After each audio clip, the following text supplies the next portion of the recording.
And so, but you gotta be shown this, how to do that. Because we humans who have lived in separation and the illusion of separateness have no idea how to interact with the divine on a daily basis. We think that interacting with the divine is asking him to give us something. That has nothing to do with interacting with divinity. In God, for God, through God. I think you remember those statements. And I almost say it every day. yes, and on the heart chakra, this is what you're going to be doing. This is not something you're going to be saying. This is something you're going to be learning to live, which is absolutely amazing. It's a very, very interesting trip, and I personally love it. But for me, when I asked God to develop trust, he told me to give away everything, buy one-way ticket to Spain, tell nobody, take one change of clothes with me, and go on a pilgrimage. And then I was traveling for 2 months straight. 2 months. 2 full months. Where, without any money, without any technology, because on the moment I arrived in Spain, I lost my phone, which was my only connection with the outside world.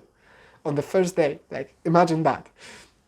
And so it was just me and God without money, and so I had to let go. I had to learn, because the first few days were very, very fun in like a no very suffering type way, where people were telling me things and God was telling me something else, and I was like, I was asking for directions and God was like, go right.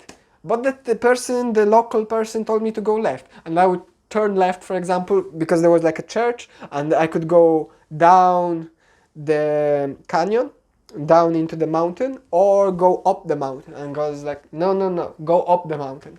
And the priest told me, go down the mountain and you're gonna reach the village.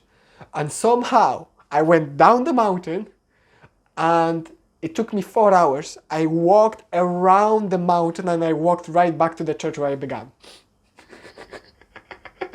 No clue how that happened. I was following the arrows. There are literally arrows drawn, like red arrows, and I followed them. And somehow, even though I followed the arrows, it led me right back to the church. And then you went after. And then I went up, and it was shown to me, and I reached where I was supposed to reach, no problem. And it was like, and I had several experiences like that during the trip, where I was afraid to listen to God. So I was trying with my logic to find a way to figure it out. But eventually you try and try and try, and you see eventually there is no point. The more I struggled, the more I resisted letting go, the more suffering I brought on myself, and the harder it was. But the moment I let go, everything was just given to me, like, just like literally heaven opened up.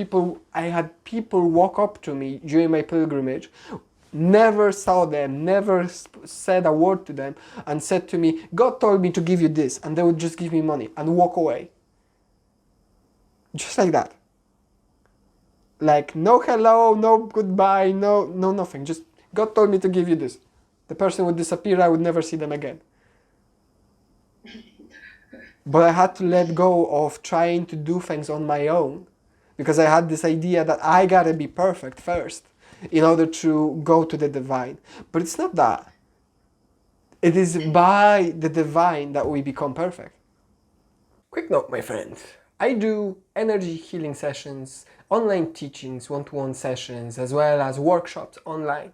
So if you're interested in any of the topics of spirituality and going beyond just the physicality, wanting to expand your awareness, click the link down in the description below, and I'll see you there. Blessings be upon you, my friend.